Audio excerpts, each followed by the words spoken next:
एखादा व्यक्ती एखाद्या सत्तेवर आरूढ होत असेल त्याला दोन कारणं असतात। एक त्याचं प्रारब्ध असते आणि दुसरी त्याची सेवा असते।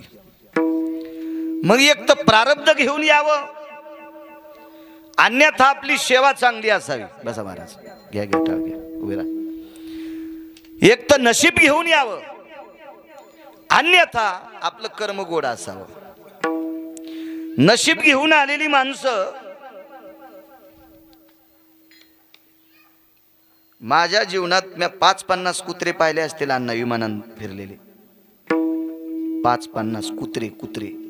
परवाला एक आमचा मित्र म्हणला, मी 4-5 दिवस विमानानं फिरलो। मी म्हणलं काय मोठाडपणा सांगायला तू, अरे तू ज्ञानोबा आहे, तू कोबरायचं वारकरी, तू या टपराच्या विमानात फिरला आणि तू गिरगाव करायला सांगायला।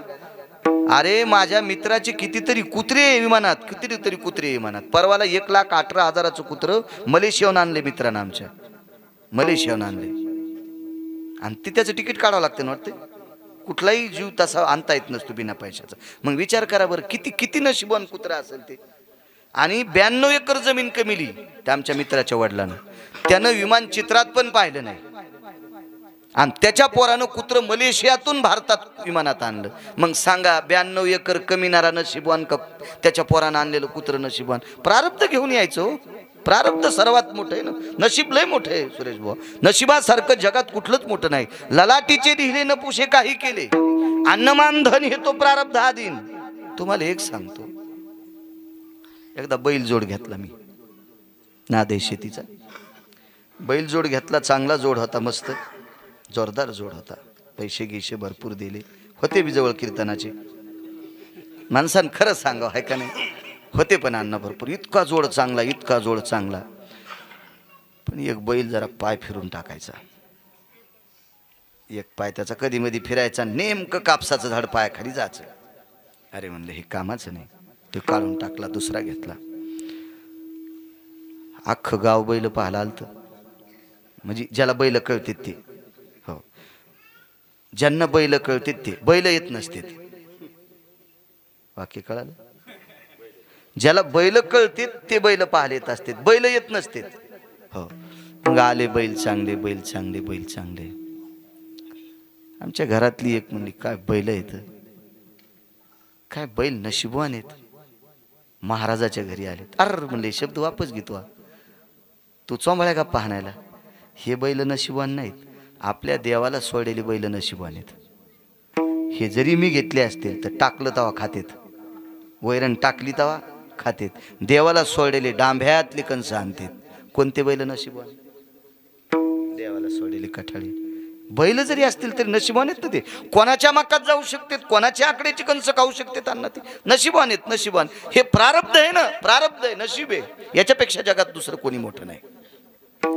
तुम्हाला एक सांगू का, एका देशाचा फार मोठा कारभार चालणाऱ्या माणसाचा, अद्यावत आता जो कारभार चालणारा माणूस आहे, त्याचं जर मी पोरगा असतो तर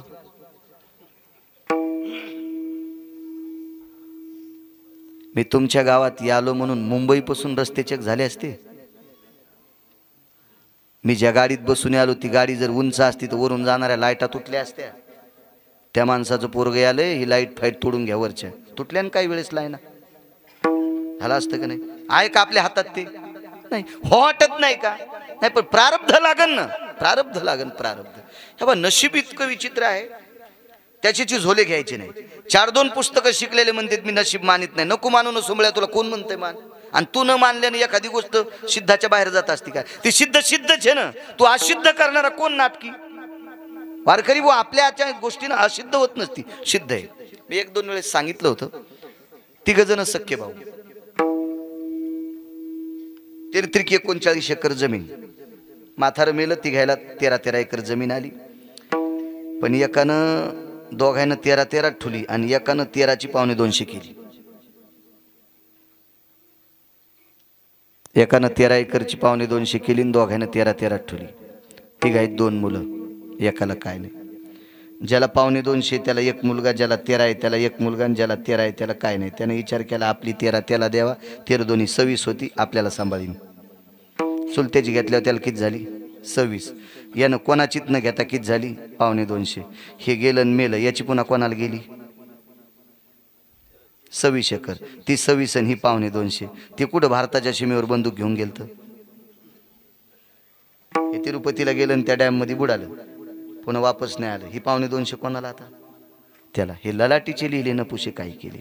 काही गोष्टी प्रारब्ध. मी 2 गोष्टी माणसानं सिद्धात्वात असावं. एक तर प्रारब्ध असावा, अन्यथा सेवा असावा. सेवेचं बळ इतकं मोठं आहे, सेवेचं बळ इतकं मोठं बळ आहे. सुदाम देवाची सेवा होती. भाळी सुदामजीच्या लिहिले विधीने भीक मागावे. ब्रह्मदेवानं सुदाम देवाच्या कपळावर लिहिलं, तुम्ही भीक मागाव. बाई मागत नाही याच्यावर सांगतोय, बाई मागत नाही कृष्णाला याच्यावर सांगतोय. हो, भाळी सुदामजीच्या लिहिले विधीने भीक मागावे, पण कर्म इतकं गोड झालं, विधी लिखिता ते मोडून लिहिले प्रभूने भीक न मागावे. मालकानं लिहिलं, गोविंदराव आता तू भीक नाही मागायचं, भीक नाही मागायचं, भीक नाही मागायचं. गाव सोन्याचा दिला, गाव सोन्याचा. का? कर्म चांगलं होतं. आणि ज्याचं कर्म गोड आहे का त्याला भेटत असतात. कल्पना करा, अर्जुनातला आणि एकलव्यातला कर्माचा फरक सांगतो. अर्जुन हे प्रारब्ध घेऊन क्षत्रियाच्या कुळात आला, मागचं पुण्य क्षत्रियाच्या कुळात आला. अर्जुन हे प्रारब्ध घेऊन द्रोणाचार्यांचा शिष्य झाला. अन्न प्रारब्ध आहे, प्रारब्ध आहे. अर्जुन हा प्रारब्ध घेऊन पंढरपुरातल्या मालकाचा मेवना झाला. सुभद्रा त्याची बहिणी मालकाची मेवना झाला. किती मोठं प्रारब्ध असेल. आणि एकलव्याचं प्रारब्ध खोटं, लाहोर चित्र सशे धरणाऱ्याच्या कुळात जन्माला आला. पण अर्जुनानं जिवंत द्रोणाचार्याची साधना केली आणि त्यानं मातीच्या द्रोणाचार्याची साधना केली. पण शेवा इतकी घडली, अर्जुनाचा नंबर 3रा नाही, एकलव्याचा नंबर 3रा आहे. अर्जुन कोणाच्या आधीत नाही, कोणाच्या आधीत नाही. काय श्रेष्ठ इथं? कर्म. मग एक तर माणसानं काम चांगलं करावा, अन्यथा नशीब घेऊन यावा, आणि नशीब घेऊन आल्यावर काम चांगलं करावं. माझं मत आहे, प्रारब्धानं एखाद्या वेळेस जरी बैल झालो तर टायमाला वैरण टाकणाऱ्याच्या दारात व्हा, नाही तर आपण बैल हो आणि ऊसाच्या गाडीचा हो. मग ऊसाच्या गाडीचा बैल झाल्यावर किती मस्त हानते ते तर तुम्हाला सांगायची गरज नाही. तुमच्या परिसरात कॅनल हे असल्यामुळं ऊसगीचं तुम्हाला माहिती आहे. आणि किती बैल मस्त कणतेत चालताना हे पण तुम्हाला ज्ञान आहे त्याचं.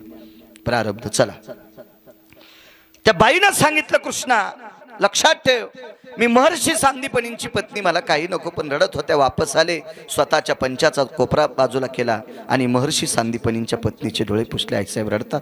हो म्हणे, तू चालला. आईसाहेब मी येत जाईन ना पुन्हा पुन्हा. तो प्रश्न नाही रे बाळा, तू ज्या वेळेला आम्ही आठवण करू त्यावेळेला येशील, त्याबद्दल दुमत नाही. पण पंचायत या गोष्टीची, माझा मुलगा काही दिवसापूर्वी समुद्र स्नान करत असताना मृत्यू पावला. समुद्र स्नान करत असताना माझा मुलगा ज्या वेळेला मृत्यू पावला त्यावेळेला मला दुःख याच्याकरता झालं नाही, कारण मी तुला पाहत होते. तुला बघितल्याच्या नंतर मला तो दिसत होता, पण आता तू गेल्याच्या नंतर मी त्याला कोणात पाहू याची चिंता पवार मामा. भगवंतानं सांगितलं, आई साहेब परत करू का? कोण माय पोरग नको म्हणणारी? कोण अशी बाई आहे की जिला मुलगा नको वाटतोय? अशा 28 स्त्रिया आहेत बरं का, त्यांना पोरग नको वाटत होतं, नको वाटत होतं. धुंदुककारी नावाचं पोरग माईला नको वाटलं, धुंदुलीला नको वाटलं, नको वाटलं, नको वाटलं. त्याच्यातली एकच सांगतो, पुन्हा कधी गेल्या एखादी सांगू, एवढी लक्षात ठेवली तरी बस झालं. योग असा आला, भगवान शिवजींना आमंत्रित केलं आणि मग हे सगळं पुण्य एकवटल्याच्या नंतर परत केला मुलगा. मृतपुत्र जीवविला, सांदीपनींचा पुत्र पुन्हा परत आणून दिला. पुण्य होतं, सात्विकता होती, कर्म होतं. काय असेल ते देवाला आपलं टोक तिथपर्यंत बुद्धी पुरत नाही. पण कालांतरानं भगवंत द्वारकेमध्ये अधिष्ठित झाले. पांडवांचा संसार थाटला आणि एके दिवशी निरोप आला, महर्षी सांदीपनींचा पुत्र गेला. अंत्यविधीला जाता नाही आलं, पण अस्थी संचयाला गेले. आपण त्याला राख भरणे, राख सावडणे असं म्हणतो. त्याला गेले. त्या ठिकाणी ज्या वेळेला भगवान गेल्याच्या नंतर राखेला हात लावला, बाजूला बसले. खरं तर राख पवित्र असते बरं का, प्रेत पवित्र नसते, राख पवित्र असते. तुका म्हणे रक्षा झाली आपे आप, आणि उजळला दीप गुरुकृपे. म्हणून तुमच्या माझ्यासारख्याने राखाला हात लावल्यावर तिच्यावर गोमूत्र आणि गाईचं दूध टाकीत असतात. राख ते एकदा अग्निरूप झालं की ते पवित्र होत असते. आपण हात लावतो म्हणून अपवित्र आहे ते. आपण हात लावतो याच्याकरता अपवित्र आहे. आपल्याकडे बऱ्यापैकी असे काही काही नियम जे शास्त्राला, वेदाला, पुराणाला मान्य नाहीत ते आपण करतो. ते करतो आपण. प्रेत फिरवायची वस्तू नाही.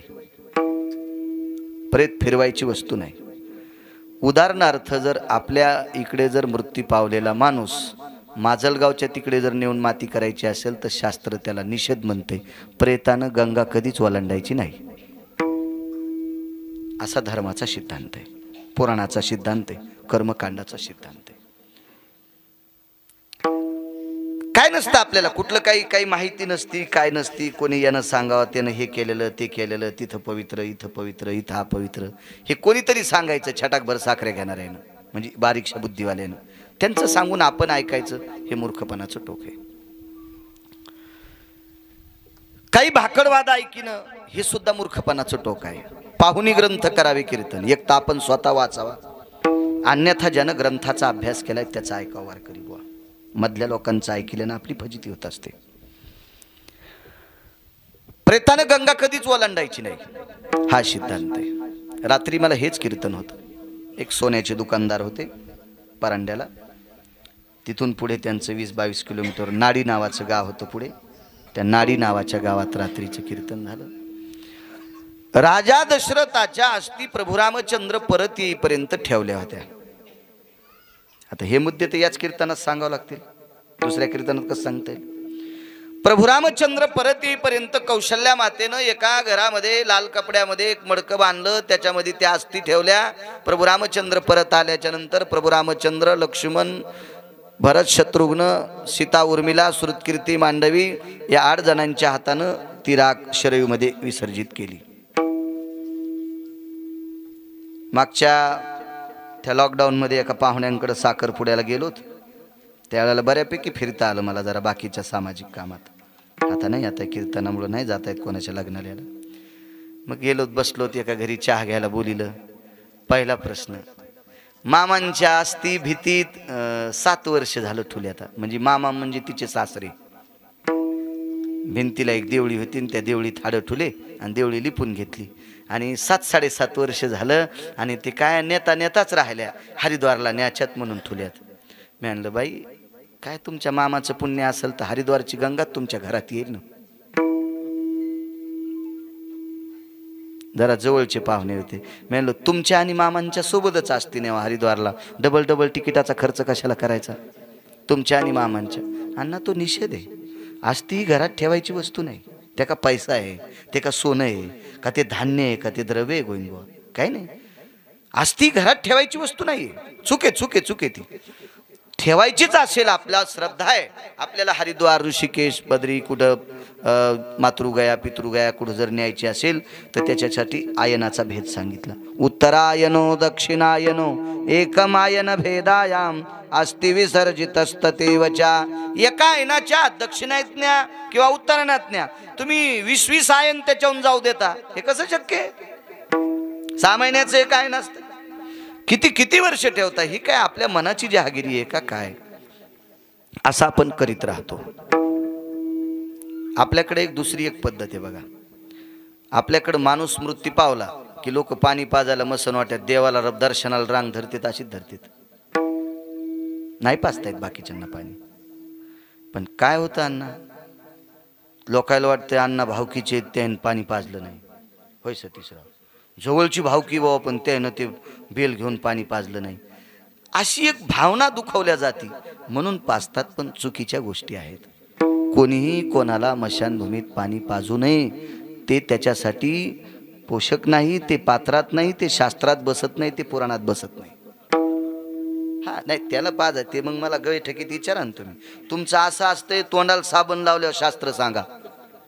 हो, सर आडमुठच कारभार नाही. हे महाभारतातला भीमच आपल्यासाठी विठाला विठाला विठाला विठाला.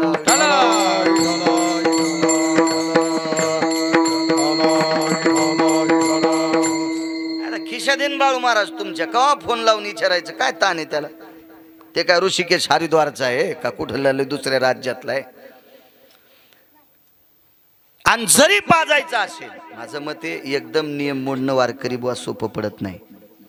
पाजायचंच ना पाणी तर आपल्यापेक्षा ज्येष्ठ माणूस गेला त्याला पाजायचं.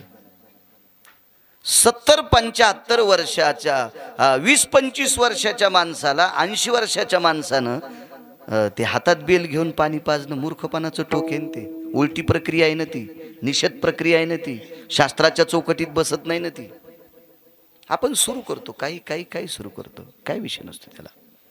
एक दुसरा सिद्धांत सांगतो. आपल्या भारतीय संस्कृतीमध्ये, हिंदू संस्कृतीमध्ये अंत्यविधी करत असताना डोक्याला कपडा नसावा. मुस्लिम समाजाचा आपल्या विरुद्ध. मुस्लिम समाजामध्ये डोक्याला कपडा बांधल्याशिवाय अंत्यविधी करता येत नाही, ही त्यांच्या धर्माची प्रणाली. आणि आपल्याकडे आता मला फेटा असेल मी बगलात घ्यायचा, टोपी असेल खिशात ठेवायची. भडागणी देताना, फक्त भडागणी देताना ते छातीवर ठेवतात ना पिंडी, त्यावेळेला आपलं डोकं उघडं असावा असा आपला धर्माचा सिद्धांत सांगतो. काय नसतं कोणाला.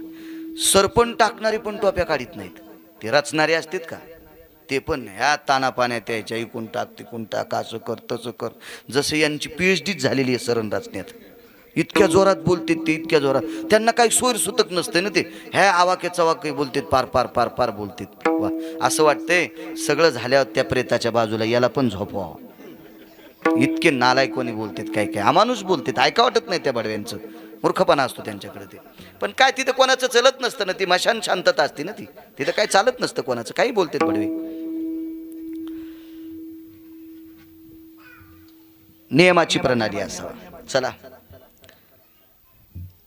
मुलगा परत आणून दिला, तो पुन्हा मृत्यू पावला.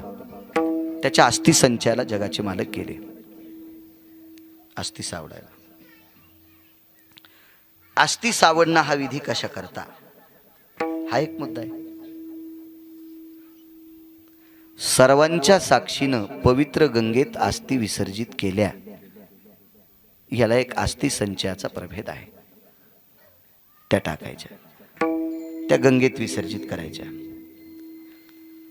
कारण गंगा ही पवित्र आहे. गंगा पापम शचितापं कल्पतरु दैन्यस्तदा, पाप शालन करते ती गंगा असते, म्हणून गंगेमध्ये अस्थि विसर्जित करतात.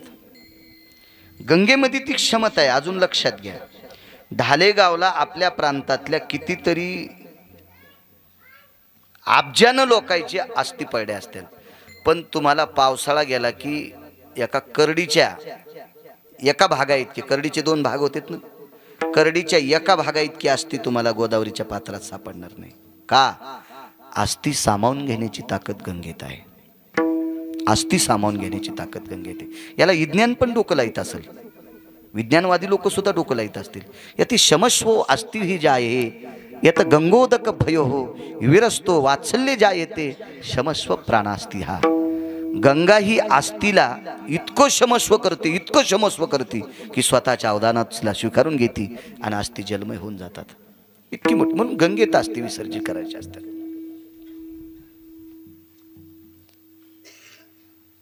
आपल्याकडे पुन्हा एक नियम असतो. जे गाडग्यात पाणी तापवलं होतं ना शेवटची आंघोळ घालायला, आज हेच सांगतो 2-4 गोष्टी. त्या गाडग्या खालची एक गौरीचा ढेपसा माती करून आल्या पाणी भरून ठेवते आणि तिथं ते ठेवते. त्याच्यातली थोडीशी राख कपाळाला लावते. त्याचं कारण सांगू? शुद्धो येती भस्म लेपनश्य जायते. गाईचं शेण जाळल्याच्या नंतर जे भस्म तयार होतं का, त्या भस्माची ताकद जगात कुठलंच भस्म करू शकत नाही. इतकं ते भस्म श्रेष्ठ असते. म्हणून शिवजींना अर्पण करायला एक तर चिताभस्म असावा, मेलेल्या माणसाची राख असावी एक, अन्यथा गाईचं शेण जमिनीवर पडू द्यायचं नाही. शेण पडत असताना हातावर झेलायचं आणि पात्रात वाळवायचं त्याचे गोळे करून, आणि ते गोळे पात्रातच जाळायचे. धरणीचा जमिनीचा स्पर्श न होता जाळलेले गोळे, ते भस्म भगवान शिवजीला 10 क्विंटल सोनं अर्पण केल्याचं पुण्य प्राप्त होते. आणि ते भस्म गाईचं असते, ती गौरी असते. आता त्या तोलाचं जरी नसेल तर त्याच्या तत्वात असते, आणि म्हणून ते राखुंड कपाळाला लावायचं असतं. कपाळाला चक्षुया स्थितेषु घ्राणमेव च श्रवणेंद्रियाः आननपुटा सुष्मी भय जायते. ती राख तितकी जागा शुद्ध करत असती, कारण प्रेत जाळून आल्याच्या नंतर दूषित वारं आपल्या अंगावर येत असते, ते धूर येते, दूषित येते. माणूस मेल्याच्या नंतर ज्या पेशी विषारी बनतात, ते जीवाणू कीटक घातक ठरत असतात. म्हणून तर काही काही आजार झाल्यावर डॉक्टर बांधून देत होते, आता घरी गेल्यावर सोडू नका. हे फक्त कोरोनाचंच नाही, याच्या आधी पण अशा पद्धती होत्या. तुम्ही लवकर या प्रेताची विल्हेवाट लावा असं अधिकारी डॉक्टर सांगत होते. की आता उघराडापडी करू नका, चांबाळा चोंबळी करू नका, घरी आंघोळ घालू नका, 5 मिनिटं ठेवा, लगेच स्मशानभूमीत न्या, असं सांगते डॉक्टर. म्हणजे हे शरीर दुःखाचं कोठार आहे, रोगाचं भांडार आहे. याच्यातला प्राण गेला रे गेला की याचं रूपांतर अत्यंत घाणेरड्या याच्यात होत असते. म्हणून ते याची विल्हेवाट लावित असतात. योग असा आला म्हणून ती गौरी लावत असतात. तुम्हाला एक माहिती आहे, वास्तुशांती केल्याच्या नंतर 11 प्रकारच्या वनस्पती असतात, 11 प्रकारच्या. त्याच्यापैकी गौरी, गाईची रानशिनी गौरी लागत असते. घरातल्या सगळ्या वस्तूचं सूक्ष्मीकरण करण्याची ताकद गौरीत आहे. बसा, एवढी मोठी शक्ती. म्हणून ती गौरी माणसाच्या प्रेताच्या वेळेला सागाच्या लाकडाचा जाळ करता आला नसता का? गॅस नसता का दारी ठोता आला? स्टोन असता का दारी ठोता आला? गौरीच का लागती? मुंबईला सुद्धा गौऱ्याच, दिल्लीला सुद्धा गौऱ्याच असत्यान. काय एखाद्या कॉलनीत म्हशी असत्या, काय एखाद्या कॉलनीत गाई, पण त्या इकत पाचका होत नाही, पण गौऱ्या घेणार आणि त्याच्यावरच ते पाणी गरम करणार. कारण त्या गौरीच्या धुरामध्ये जी ताकद आहे, ती गावरान तूप अग्नीत टाकल्याच्या नंतर ताकद भेटते का त्या धुरात? म्हणून आपण आगारी भरण्याची पद्धती जेवताना आपण जेवतो ना, जेवायला बसल्याच्या नंतर विस्तव घेतात, त्याच्यावर थोडेसे बंधे तांदूळ टाकतात, शिजलेले नाही, आणि मग त्याच्यावर गुळ टाकतात, साखर नाही. आता नसल्यावर ते काय मग दगडापेक्षा इटकर मऊ, म्हणून साखर घ्यायची. ते चलत असते, तुम्ही आम्ही लावलेले टिपणं आहेत ते आपलं ते हे. आणि मग त्याच्यावर ते नागिनीचा पान असं कधी कधी चुरगाळायचं, पण ते पितृपंधरवाड्यात असते, एरवी नाही. आणि मग ते तूप टाकायचं, आणि त्याचं जे धूर आहे का, म्हणजे आपण दूषित घेतलेला वायू त्या धुरानं शुद्ध होत असतो, आणि मग मनमोकळेपणानं जेवायचं, जठराग्नी तृप्त होत असतो. ही त्या धुरात ताकद आहे. म्हणून दारात ज्या 2-4 गौऱ्या पेटवल्या जातात का, सगळी दुःखाच्या सावधात काहुरलेली लोक असतात.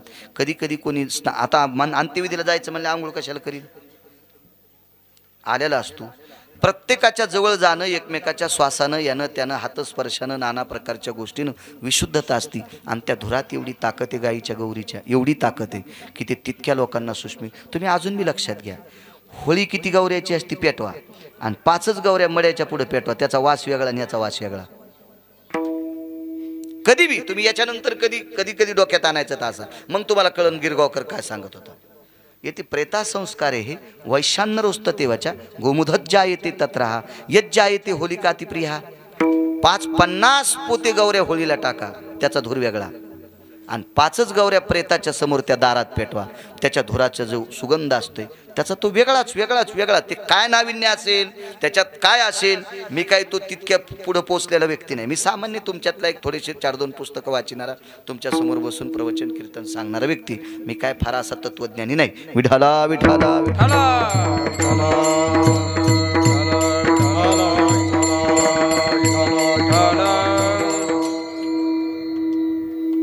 बनून असती गंगेत टाकायची पद्धत आहे.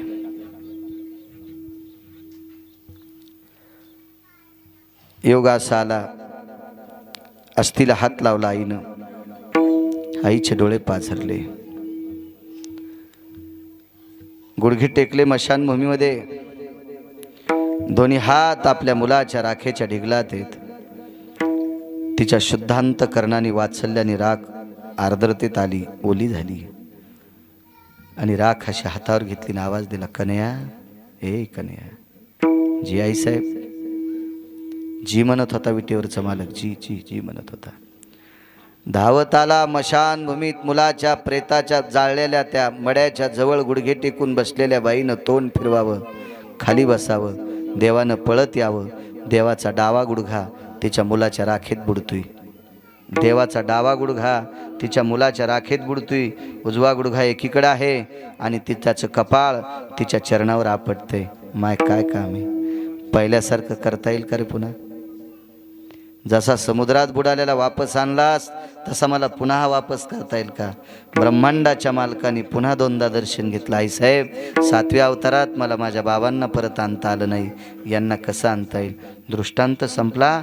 किती मोठी व्यक्ती होती, ज्याच्या आईने विटेवरच्या मालकाला 12 वर्ष भाकरी घालावा, ज्याच्या वडिलांनी विटेवरच्या मालकाला शैक्षणिक पाडे द्यावे, शिकवावं, इतकी त्याचे वडील मोठे होते, इतकी त्यांची आई मोठी होती. ज्याला भगवान शिवजीच्या विटेवरच्या मालकाच्या कृपेने पुनर्जन्म मिळतोय, गेलेला पुन्हा आयुष्य प्राप्त होतंय, एवढी मोठी शक्ती ज्याची, ज्याच्या आईच्या जगाचा बाप मशानभूमीत पाया पडतो. किती नाविन्य असेल, पण त्याच्या पण आयुष्याची माळ तुटली.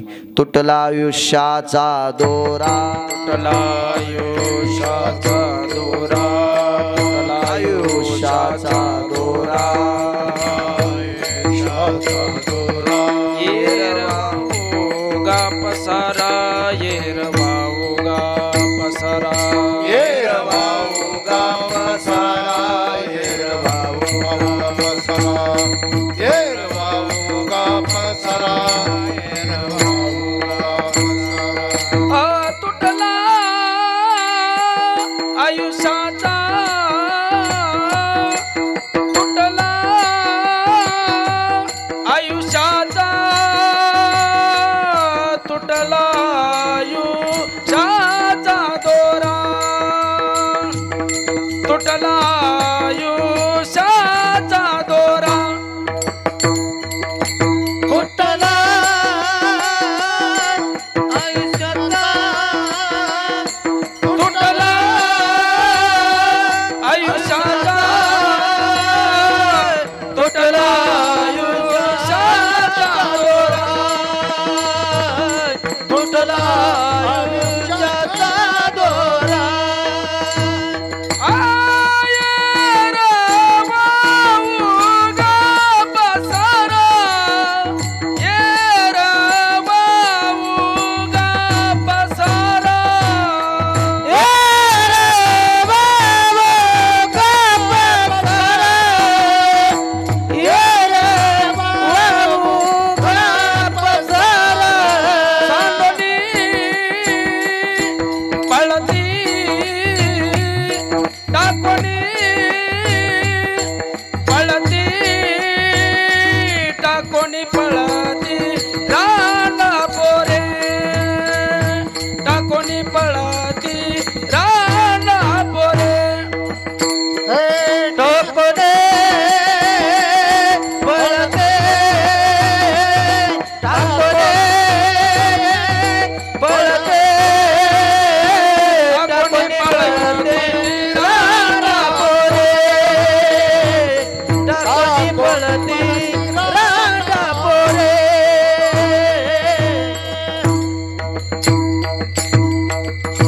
किती मोठे असतील सांदीपणी, पण नाही आयुष्याची माळ तुटल्यावर जोडता आली. आपल्याकडे 34 महिला येतात, त्यांना नायिका म्हणतात, आणि 5 महिला आहेत त्यांना पतिव्रता म्हणतात. नायिकेपेक्षा पतिव्रता मोठी की पतिव्रतेपेक्षा नायिका मोठी?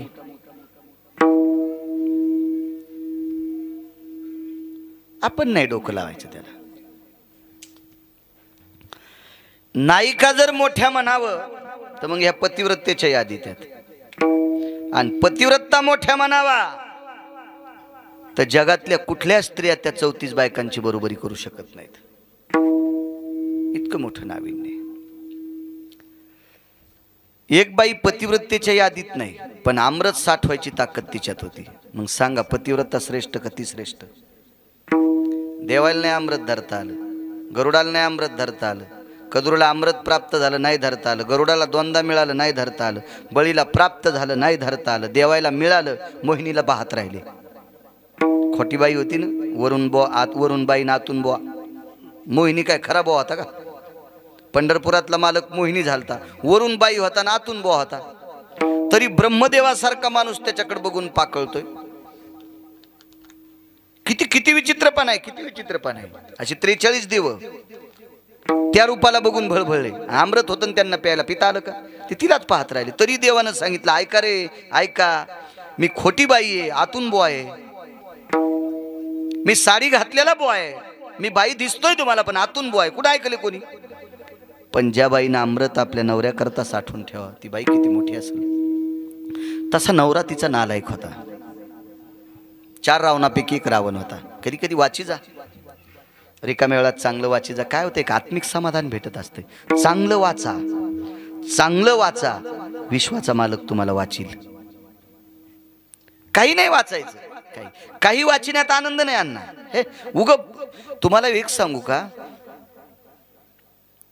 पेपर हा किती वाचावा आणि कशा करता वाचावा याचं मर्मत नाही. काही गोष्टी पेपर मधल्या अशा आहेत की त्या तुम्ही वाचिल्याच्या नंतर त्या दुरुस्त करू शकत नाहीत आणि त्याला काहीच तुम्ही तोंड देऊ शकत नाहीत. उलट तितक्या वेळापुरती तुमची मेमरी चलबिचलित होत असते. फार दिशा अपघात पाहिला. अरे बापरे, आज एका कुटुंबातले 4 माणसं गेलेत. पेपरवर पाहिलं, मी नाव्याची तर होतो, ते लगेच एक जण दुसरा सांगू लागला, मला आयतच पाठ झालं. ते दाढी करायला गेलो तिथे तर ते दुसरं, अरे बापरे म्हणलं. म्हणजे विचार करा, ते वाचिल्याच्या बरं त्याला सायकल नाही, फायकल नाही, काय नाही, जीव वाचवायला ते झाली की नाही तितक्या वेळापुरती त्याची.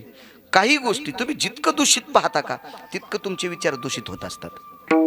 ठीक आहे, राजकारणी असेल, विलक्षण परेड असेल, इकडं कोण निवडून आलं, तिकडे किती पडले, तिकडे किती गेले, इकडे किती वावले, तितक्या पुरता त्यानं पेपर पाहा. काही गोष्टी ठीक आहेत. काही माणसं इतका पेपर वाचितेत, इतका पेपर वाचितेत की त्याला वाटतं याच्यातलं एखादं अक्षर जर वाचायचं ठुलं तर आपले पूर्वज नरकाला जातात का काय. 2-2 महिन्याला काच बदलायलीत काही इतके पेपर वाचितेत. काय त्याच्यात ते पेपरामध्ये तुम्हाला. बरं ठीक आहे, देशाच्या काही गोष्टी त्याच्यात दिल्या असतील तरी तुम्हाला त्याचे काय कुठं न्याय मिळालेत आणि ते काय त्या कागदात भेटणार आहे. काही वाचतात माणसं. अरे विश्वात असं काही वाचायचं आहे की ते वाचिल्याच्या नंतर आपल्याला जगाचा मालक वाचवेल इतकं मोठं नावे नाही. बाकीचं वाचिल्याच्या नंतर सामाजिक बांधिलकी इतकी जोपासता येते. आणि नुसते पुष्कतक वाचिल्याच्या नंतर एखादं पद मिळू शकते. माझ्या जीवनात 5 कलेक्टर आले, म्हणजे भेटीगाठीचा योग आला. फारसं लग्न, फार जवळीकता त्यांची. मला काही गरज पडली नाही बिचारायला काम सांगायची. आपलं काम पंढरपुरातला करायला आणि कशाला खालच्याला सांगायचं. आणि काही गरजच पडली नाही. मला सांगा, आपले डोळेच दुखणं, डॉक्टरकडे कशाला जायचं. काही गरज नाही. संन्याशान लुगड्याचा भाव करायचा नाही, बायकोच नाही त्याला, त्यानं कशाला लुगड्याचा भाव करायचा. चुकीच्या गोष्टी आहेत ना ते. पण माझ्या जीवनात मी सहज विचारायचं, का हो ते मागे एकदा असं तुमच्या जिल्ह्यात झालं तर त्याला तुम्ही कसं निवारण केलं. ते म्हणले, महाराज मी दिल्लीला क्लास केले आणि दिल्लीला क्लास केल्याच्या नंतर कलेक्टरची परीक्षा पास झालो. पण एवढी जनावरं अतिवृष्टीत वाहून गेले, ते आमच्या पाठात शिकलं नव्हतं. ते मला तिथला ग्रामसेवक, तिथला तलाठी, जिल्हा परिषदचे काही लोक, काही या सगळ्या लोकांची मीटिंग लावली. मग त्यानं सांगितलं, हे कोणी खेड्यात शिकलेलं, कोणी वड्याचं पाणी पेलेलं, कोणी कुठं शिकलेलं, त्याला त्यांनी त्या आपत्तीवर निवारण करण्याची ताकद त्या ह्याच्यात होती. फक्त शिक्कामोर्तब आमचं. दिल्लीला क्लास करून शिकलेलं त्याला इकडे प्रापंचिक बांधील की काय करणार आहेत खालच्या, त्याला काय लक्षात येणार आहे. त्याला कलेक्टर असेल, मी वाईट म्हणतो असा विषय नाही, पण त्याला बाकीचं काय करणार बाया, काय कळू शकतं त्याला.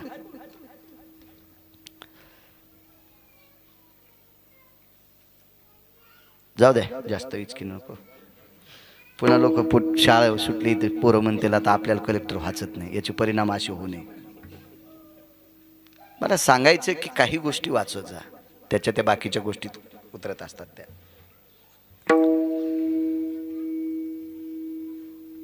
चंद्रसेना नावाची स्त्री,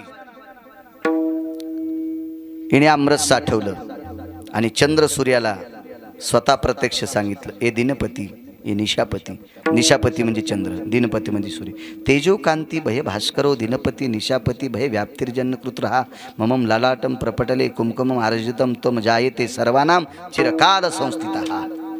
हे जोपर्यंत चंद्र सूर्य आहेत तोपर्यंत माझ्या कपाळावर कुंकू पुसायची ताकद कोणात नाही. काय बाई असेल होती, किती मोठी बाई असेल, पण हिचं कुंकू त्या दिवशी पुसलं, एक संन्यासी फुटला. एका संन्याशानं चूक केली, त्या संन्याशाचं नाव आहे मारुतीराय. हो, ते भुंगे मारले. चला असू द्या. बाई किती अधिकारी होती सांगतो तुम्हाला. ज्या संन्याशाने भुंगे मारले त्याला शाप द्याला, ही शेपटी तुला राहणार नाही. रामेश्वरला शेपटी नाही मारुतीरायला. आणि ज्या पायाच्या अंगठ्यानं पंढरपुरातल्या मालकाने तिचा पलंग मोडला, तिनं शाप द्याला, याच अंगठ्याला बाण लागन तू जाशील. भिल्ले विंधिले शारंगधर. काय बाईची ताकद असेल वारकरी बुवा. शाप द्याल्यावर देव त्या तिथीला मरतो हा शब्द ऐकायला बरा वाटत नाही, पण दुसरा सांगू कोणता. देवाला इहलोकातली यात्रा सोडावं लागते त्या बाईच्या म्हणण्यानुसार.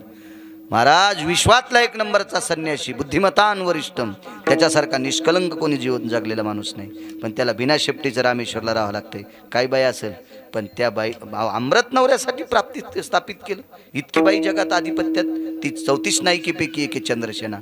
तिच्या सुद्धा आयुष्याची माळ तुटली, तुटला आयुष्याचा दोरा. किती मोठी अधिकारी बाई होती. या 34 पैकी गांधारी एक बघा.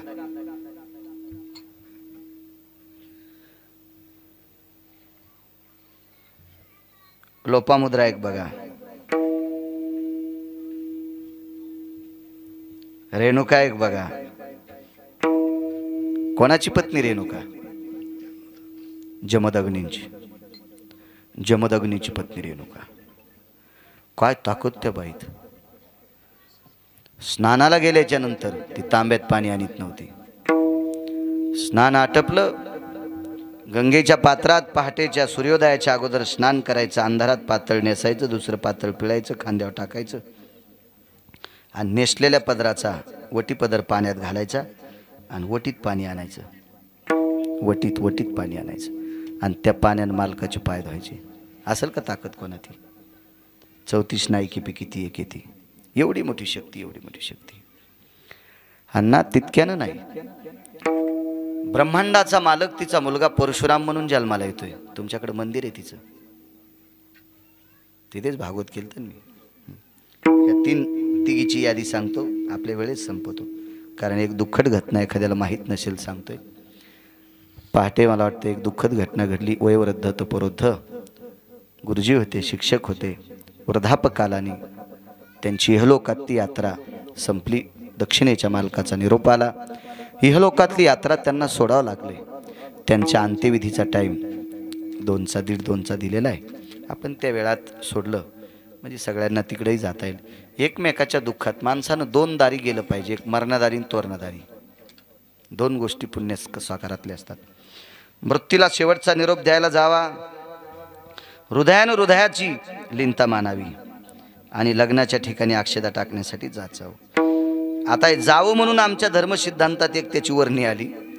अंत्यविधीला गेलेला माणूस तिकून आंघोळ करून आला तर 14 काशीच्या आंघोळी केल्याचं पुण्य प्राप्त होते. मी पहिल्यांदा 4च सांगायचो, पुन्हा नंतर वाचीला एक पुरावा. अंत्यविधीला मातीला गेल्याच्या नंतर तिकूनच जर वाटात नदी असेल आणि आंघोळ करून वल्या कपड्यानं जर घरी आला आणि घरी येऊन एकदा पुन्हा आंघोळ केली तर काशीच्या 14 आंघोळी केल्याचं पुण्य प्राप्त होते. लग्नाला गेल्यावर 100 लग्न लावल्यावर तिथले न जेवता जर लावले तर 4 धाम केल्याचं पुण्य प्राप्त होतं. पण उद्यापासून खाचात नाहीत नुकती. हा हो, मग ते काय कुठं म्हशीच्या कोयठ्यात टाकायचा का काय टाकायचं, असं काय काय असतात काय गोष्टी. हे शास्त्रानं सांगितलं कशा करता माहिती का अण्णा? तुम्ही एकत्रित जा. माणसं एकत्रित येण्याची साधनं ती आहेत. लग्नात एकत्रित जा, एकमेकाच्या आड्यागाड्या दूर करा, प्रेमानं जा. आणि अरे किती आड्यागाड्या असत्या, निदान मेल्यावर तरी जवळ जा. हे सांगण्यासाठी साधू संतांनी नियम लावलेले आहेत. ते बाई जात राहिल्या. बऱ्याच ठिकाणी प्रेत टेकण्यात आलं. शेवटचा मुक्काम झाला राणी सावरगावला, एक मुक्काम झाला औरंगाबाद जिल्ह्यात गोलटगावला. असे 19 मुक्काम झाले. बाकीचे मुक्काम लक्षात घ्या, मला सगळे सांगता येतात. तुम्ही म्हणता तुला पाठ नाही, मग बाकीचे काहून सांगा ना. तुम्ही बी लक्षात ठेवत जा, किंवा दुसरा महाराज आला विचारायचं त्याला. कारण तुम्ही जितके हुशार होताल का तितके आमचे लोक वाचित राहतील. तुम्ही नाही हुशारी केली की मग आमचं चलत यालाची बेलाला आणि शिमग्याच्या तेलाला चलत राहतं. काय तर आहे की नाही सुरेश बोते? तुम्ही हुशार व्हायचं. अहो तुम्ही इतके हुशार झाले पाहिजे की आमच्या बोलताना कष्टातून घाम निघला पाहिजे. अरे बाप रे, आता काय सांगावं लोकांच्या पुढे असं वाटलं पाहिजे. परशुराम नावाच्या मुलाला सांगितलं, बाळा मला आवडेल तिथे अंत्यविधी कर. आवडला माहूरचा डोंगर, तिथं अंत्यविधी कर. बाळा एक नियम आहे माझा, मला भडाग्नी दिल्याच्या नंतर मी 3 हाका मारीन, 3 हाका मारल्याच्या नंतर तू पाठीमागं बघायचं. भडाग्नी दिला की गाडगं फोडतात. कुळनाम रूपाशी दिली तिळांजुळी, शरीर ज्याचे त्याशी समर्पिले, फिरविला घट फोडीला चरणी, महावाक्य ध्वनी बोंब झाली, देहूतल्या मालकांचं वाक्य. म्हणून गाडगं फोडण्याची पद्धत आहे. बर तोंडावर उलटी मुठ का मारतात याचंही शास्त्र आहे. किती किती सांगायचं पण पुन्हा कधी बघू. पहिला आवाज आला परशुराम. आईनं सांगितलं होतं मागं पाहायचं नाही, पण दुसरा आवाज कोमल आला परशुराम.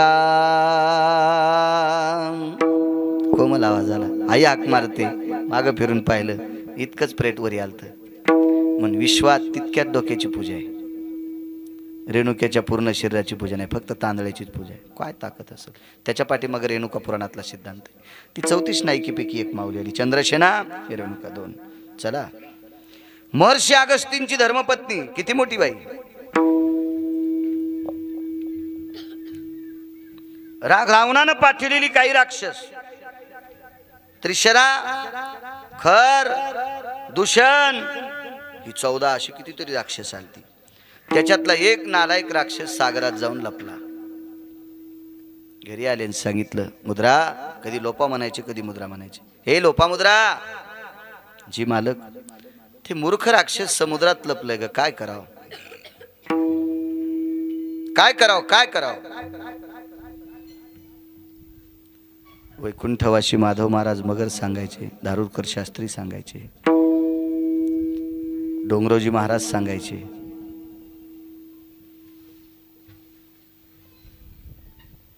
तिनं पात्रात जेवायला वाढलं. तेजो भयस्थितो ललाटम प्रपटले आरजीवो भास्करो दिनकरो सकला स्थिततेजायाम पती परमेश्वराय नमः. भोजन केलं. कागमणी एवढ्या एवढ्याच कोरा खाल्ल्याच्या नंतर पोट भरतंय, इतकं इतकं केल्यावर पोट भरतंय. आज तुझ्या हातचा एक घास खाल्ला की तृप्तीचा ढेकर जा म्हणे. आज तुम्ही तृप्तीचा ढेकर याच्या करता दिलाय. तुमचं उदर इतकं मोठं झालंय की त्याच्यात समुद्र बसू शकतो. त्याचे 4 श्लोक आले पुढं. तो पुढचा विषय कधी योग आला तर पुन्हा सांगेल. सगळं कसं सांगता येईल. जमीन 300 एकर आणि बैल 2 अन्न कशी पाळी होईल. आणि मग सागराच्या तीरावर गेले. एकाच मने माझा पिता जायाने प्राशीला. एका खोटाच समुद्र प्याला. एवढं उदर होण्याची ताकद कोणाची ताकद आहे. बायकोची. पंढरपुरातल्या मालकाला ठराविक नालायक मारायचे होते, पण ते नालायक पंढरपुरातल्या मालकाच्या हातानं मरत नव्हते. याचं एकमेव कारण होतं त्यांच्या बायका अधिकारी होत्या. चंद्रसेना अधिकारी होती म्हणून ते मरत नव्हतं. मारुतीरायला जावं लागलं. वृंदा अधिकारी होती म्हणून जालिंदर मरत नव्हता. मंदोदरी अधिकारी होती म्हणून रावण मरत नव्हता. रावणाला मारण्यासाठी त्याचा भाऊ फोडावा लागला. त्याच्या बहिणीच्या मनात नालायक विचार आणावं लागले. शास्त्र आहे. तुम्हाला एक सांगू, कौरव मरत नव्हते राजे. कौरव मरत नव्हते. कौरव मारण्यासाठी सगळ्यात मोठा पापी व्यक्ती बोलवला त्यांचा मामा. फार मोठा. सांगतो पुढचा मुद्दा एक पुन्हा आठवत नाही मला. भीमाला सांगितलं, दादा दुर्योधन समोर आला की गदा हाना. अशी गदाच फिरवायचा भीम. कर कर कर कर कर कर सोडायचा. देवान म्हणायचं थांब उद्या, थांब थांब उद्या. असं करता करता 10-12 दिवस गेले. भीमानं सांगितलं, देवा आज गदा असा अंसाट्यात आला, नेम धरलाय, एका ठोक्यात मांडी उडीणार. तुम्ही थांब म्हणता, उद्या म्हणता, आणि उद्या असं नेम धरला की परवा म्हणता. नेमकं काय. अरे बाबा मी का तुझ्या विरोधातला आहे का काय. गाडीत तू याच बसायला प्रचार तू आज करायला. गाडीत तू ह्या बसून प्रचार दुसऱ्याचा करीन मी. असं नाही मोह काम. मी तुझ्याच गाडीत बसलो तुझा तुमच्या हिताचं काम करतो ना. मी सांगतो त्यावेळेला मारणं. आणि मग सांगितलं आता गदा मार. आणि गदा मारल्याबरोबर दुर्योधन खाली पडला. संध्याकाळी विचारलं, इतक्या दिवस का नाही मारू दिली. कारण दुर्योधन त्याच दिवशी चुकला होता. त्या दिवशी आईचं दर्शन घेऊन आला नव्हता. ज्या ज्या दिवशी दुर्योधन आईचं दर्शन घेऊन आला त्या दिवशी दुर्योधनाच्या भोवताल आईच्या कर्तव्याचं पातिव्रत्य मातेच्या सत्वशिलाचं तेज भोवताल फिरत होतं. भीमा, गदा तर तू कधीच फुटली असती पण हातही निष्ठून गेला असता, इतकं पतिव्रतेचं तेज आहे. पण आज नालायक दुर्योधन आईच्या पाया पडून आला नाही म्हणून तुझ्या गदेचा प्रहार केलाय. दुर्योधना मारिली गदा. हो, मग गदा इतकी ताकद होती गांधारीची. भीमाचं पंढरपुरातल्या बालकाचं चालत नव्हतं त्याच्यावर, एवढी अफाट शक्ती होती, अफाट शक्ती पतिव्रतेची. एक मुद्दा सांगतो तुम्हाला. वनामध्ये धृतराष्ट्र आणि गांधारी आहेत कौरव मृत्यू पावल्याच्या नंतर. तुटला आयुष्याचा दोरा सांगतोय. वनात गांधारी आणि धृतराष्ट्र. तर त्या वनामध्ये हिंस्र पशु असायचे. वाघ, सिंह, लांडगं, कोल्हे, तरस, बिबटे आदी करून ती पशु पक्षी होती हिंस्र. अशी पावलं वाजल्याबरोबर धृतराष्ट्रानं गांधारीच्या मांडीवर हात टेकायचा. गांधारीच्या मांडीवर हात टेकायचा. कुलकर्णी काका, गांधारीच्या अंतकरणातलं पतिव्रतेच्या सेवेचं कवच मालकाच्या अंगावर गेलं की वाघ फिरून जात होता. फिरून जायचा अण्णा, वाघ वापस फिरायचा. हे याला बोच करायची ताकद आपल्यात नाही, कारण हे पतिव्रतेचं कवच आहे त्याला. इतकी मोठी ताकद. कालांतराने धृतराष्ट्र वनात एकटा फिरू लागला. फिरायला गेला, वापस आला. अंध होता तो, चापून चापून फिरायचा. विचारलं पत्नीने, वापस का आलात? गांधारी, मला काही माझ्या घ्राण देवता म्हणजे नाकाला असा सुगंध आला की सिंह बसलेले होते. सुगंध आला. गांधारीनं सांगितलं, मालक, विश्वातला एकही हिंस्र पशु नाही की ते तुम्हाला बोचकारू शकेल किंवा चावू शकेल. ही कोणात ताकद नाही. 15-10 मिनिटात आपण आठवू.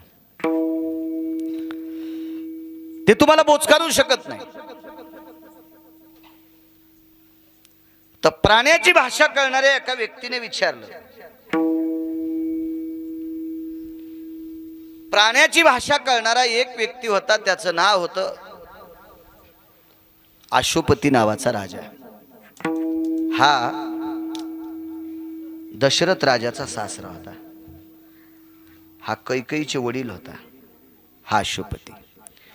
त्याच्यानंतर प्राण्याची भाषा कळणारे काही साबरी विद्येतले लोक होते.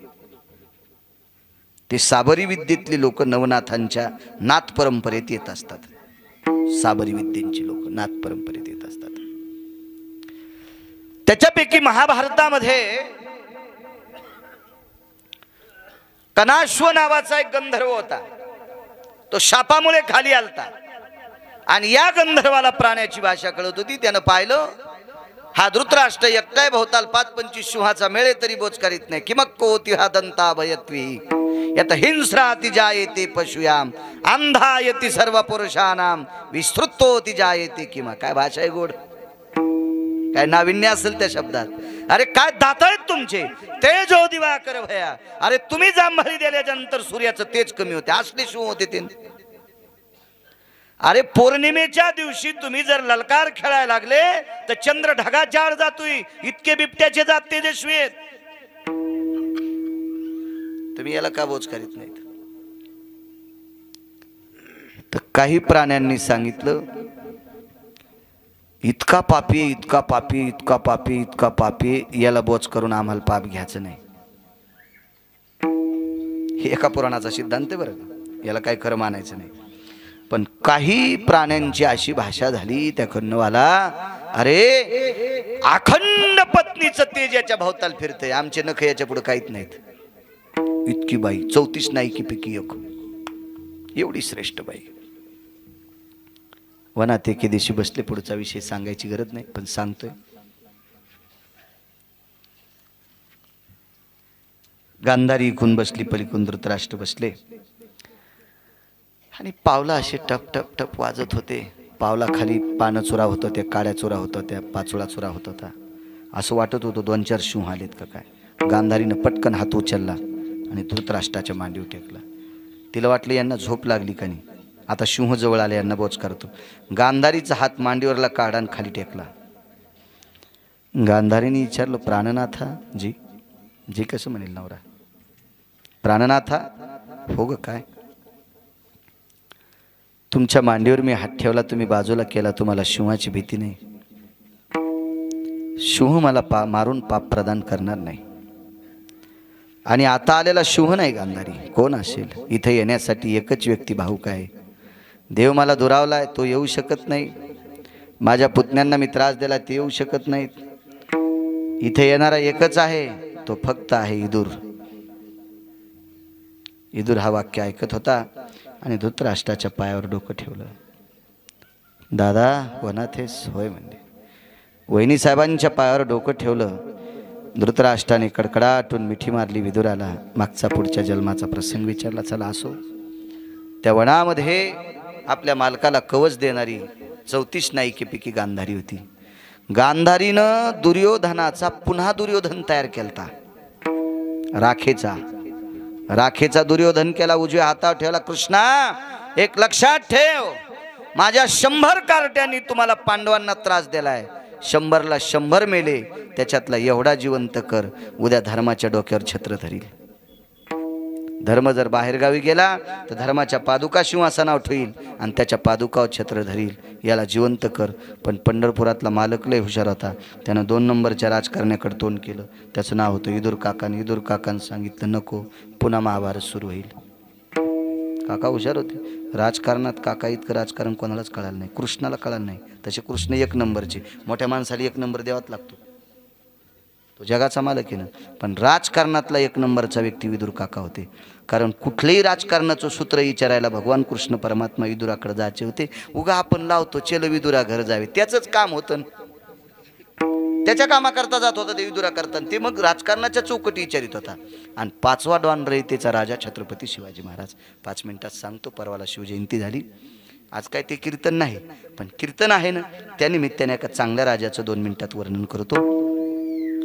माझ्या श्रीमंत श्री तुकोबरायाचं मत होतं, जाई हो तू माते नकरी साया सामी विष्णुदास तैसे नको. परस्त्रीला माय म्हणणारी तुकोबराय. परस्त्रीला माय म्हणणारी तुकोबराय. ज्या ज्या स्त्रियांनी त्या प्रांतातले प्रांतीय राजे भ्रष्ट करून टाकले, अशा स्त्रीनं स्नान करून तुकोबरायची श्रोता व्हावी, इतकी दृष्टी तुकोबरायची गोड होती. एक सांगू तुम्हाला, एक स्त्री तुकोबरायचे शिष्य होते निळोबराय. आणि निळोबरायचा विरोध करणारी त्या काळातली गंगाबाई नावाची नृत्यांगना होती. तिने कुलकर्णी काका एका लय श्रीमंत माणसाला मातीत घातलं. त्याला कांदा आणि भाकर भेटली नाही. शेवटच्या टप्प्यात 250 मशाली सोन्याच्या होत्या. अण्णा एक मशाल 2.5 किलोची. 1.25 किलो गावरान तूप लागत होतं. 250 गुणिले 1.25 किलो रोजचं तूप महालात तितकं जळत होतं. म्हशी किती असतील, गाई किती असतील. शेवटच्या टप्प्यात कांदा नाही भेटला. तिचं नाव होतं गंगाबाई नावाची नृत्य सम्राज्ञी. आणि ह्या बाईनं निळोबरायचं चिंतन ऐकल्याच्या नंतर तुटी मोकळी करावं, स्नान करावं, निळोबरायची श्रोता बनावी. काय ताकद असेल या लोकांची. आणि ही परंपरा ऐकणारे छत्रपती शिवाजी महाराज. अरे काळ्या रात्री चमकत होतं जिच्या रूपाचं उनं, अशी देखणी होती एका मुस्लिमाची सुन. अरे तिला पाहुनी आई म्हणाला राजा तो शिलवान, आनंदाने नांदत होती हिंदू मुसलमान, आनंदाने नांदत होती हिंदू मुसलमान. आपल्याला एवढंच बघायचं. काळ्या रात्री, अमावस्याच्या रात्री जिच्या अंगाचा लख प्रकाश पडत होता, अमावस्याच्या रात्री जिच्या अंगाचा लख प्रकाश पडत होता, ती विरोधकाची बाई होती. तिला जर नजर कैदीत नुसतं ठेवलं असतं तर 2 किल्ले मिळाले असते. 2 किल्ले म्हणजे 450 गावाची जहागिरी. 450 गाव ताबेत, 2 किल्ले म्हणजे. आणि नुसतं तिला नजर कैदेत ठेवायचं. पण तिला पाहुणी आई म्हणाला, तिला पाहुणी आई म्हणाला राजा तो शिलवान. तिला आई म्हणण्याची घोडवाणी रयतेचे राजा छत्रपती शिवाजी महाराज. या देशाचा 5व्या क्रमांकाचा राजा. 6वा झालेला नाही, होणारही नाही. होतील याच्यासारखे कसे होतील कुलकर्णी काका? नाही होऊ शकत. या 5 लोकांसारखे होऊ शकत नाही. असो, असा हा 1 नंबरचा राजा कृष्ण. ज्या वेळेला दुर्योधन तयार केला त्यावेळेला विदुर काकांनी नकार दिला. पुन्हा गांधारीचं दर्शन घेतलं. माफी असावी. साखरेचा नो हे ऊस आम्हा कैसा गर्भवास. साखरेचा ऊस तयार होत नाही, गुळाचा ऊस तयार होत नाही, साखरेचा ऊस तयार होत नाही. क्षमा. त्यांचा तुटला आयुष्याचा दोरा, येर वाऊगा पसारा. किती मोठी बघा ती एक रायडीन सांगता सांगता तुम्हाला लोपामुद्रा. बापरे, किती मोठी ताकद. अहो तिने सूर्य थांबिला 3.5 घंटे. किती मोठी ताकद. या या या या लोकांना लक्ष्मी भेट होती. एका आचमने माझा पिता जायाने प्राशीला, म्हणून मी बहु भीते गया साधू कुळाला. लक्ष्मी म्हणायची, बाई एका घोटात समुद्र पिऊन टाकला माझा बापा. लक्ष्मी सागराची कन्या होती. एवढी मोठी व्याप्ती त्यांच्या जीवनात. ह्याही स्त्रिया शिल्लक राहिल्या नाही. तुटला आयुष्याचा दोरा, येर बाऊगा पसारा. विठोबा रखुमाई, विठोबा रखुमाई, विठोबा रखुमाई, विठोबा रखुमाई.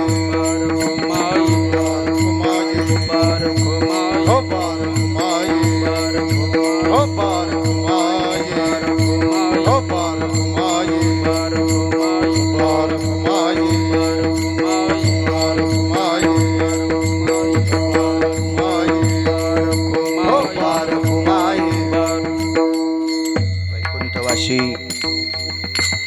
स्वर्गीय बाळू काका